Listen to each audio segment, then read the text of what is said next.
We were told 3 partial meltdowns, don't worry about it. Now we know it was 100% core melt in all 3 reactors. Japan is by orders of magnitude many times worse than Chernobyl. Never in my life did I think that 6 nuclear reactors would be at risk. Well, TEPCO is like the little Dutch boy. All of a sudden we have cracks in the dike. You put a finger here, you put a finger there, and all of a sudden new leaks start to occur, and they're overwhelmed. Literally making it up as they go along. We're in totally uncharted territories. You get any nuclear engineering book, look at the last chapter, and this scenario is not contained in the last chapter of any nuclear engineering textbook on the planet Earth. So they're making it up as they go along, and we are the guinea pigs for this science experiment that's taking place. All radiation is damaging. It's cumulative. Each dose you get adds to your risk of getting cancer.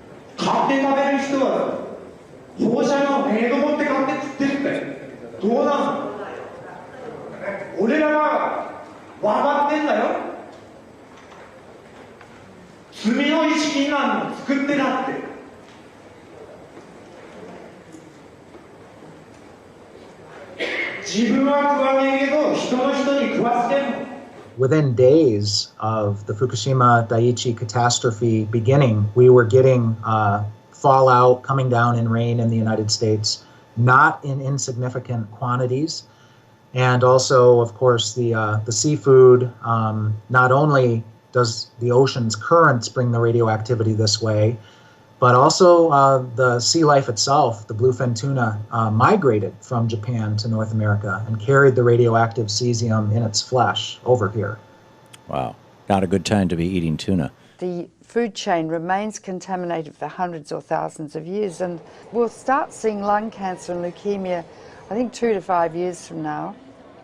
And then solid cancers will start appearing 15 to 60, 70 years later. So the ace up the sleeve of the nuclear industry is the incubation time for cancer. It takes a long time for cancers to develop once you have inhaled or been exposed to these radioactive elements. And no cancer identifies its origin. And so there is already a level of cancer in society, but it's going to increase dramatically. The problem is not really under control. It will not be under control for, it's estimated, between 40 and 100 years from now. There's no way to clean it up. They say 40 years, but they can't clean it up. They can't. And the site's still unstable and vulnerable to natural disasters. If there is another earthquake, a serious one, 6, 7, 8 or 9 magnitude, that would rattle all these 1,060 tanks. It would rattle the damaged cores, spent fuel, whose structures have already weakened. Yes. That's a potential very, very serious threat. Approximately 300 tons of water was filtering through the site until early this month, becoming laced with radioactive materials and then seeping into the sea. Another factor is the ever-increasing amount of water accumulating inside damaged infrastructure. Once it makes its way into reactor buildings, it mixes with radioactive isotopes. For months, TEPCO workers have been pumping up 400 tons of water every day and storing it in tanks on site. There's 1,060 tanks, stainless steel water tanks, that are holding the water which they keep pumping into the damaged reactors and the spent fuel storage pools. From the air, the scale of the problems at Fukushima become clear. The growing mass of storage tanks now dwarfs the plant itself. More than 1 million tons of highly radioactive water is now stored here. But the tanks have been hastily built. They're made of steel plates, bolted together, rather than welded. Last week, workers detected a major leak in one of those tanks. About 300 tons of water escaped, releasing several quadrillion becquerels of radioactive particles. Experts have often pointed out how vulnerable they are to damage. The tanks, though, have been put together very quickly. There's no guarantee they'll last. Their seals are made of rubber, and the joints and bolts are corroding, and they may last not more than 5 years. So the tank farm has grown dramatically, and it's on the hill. Of course, the problem is because it's on the hill, the water flows down, and if there's an earthquake, all of these pipes are held together with plastic piping, not much different than what you've got on a swimming pool. So the plastic pipe will snap, and that water will just run right down that roadway directly into the ocean. And how long the contamination has been leaking into the water?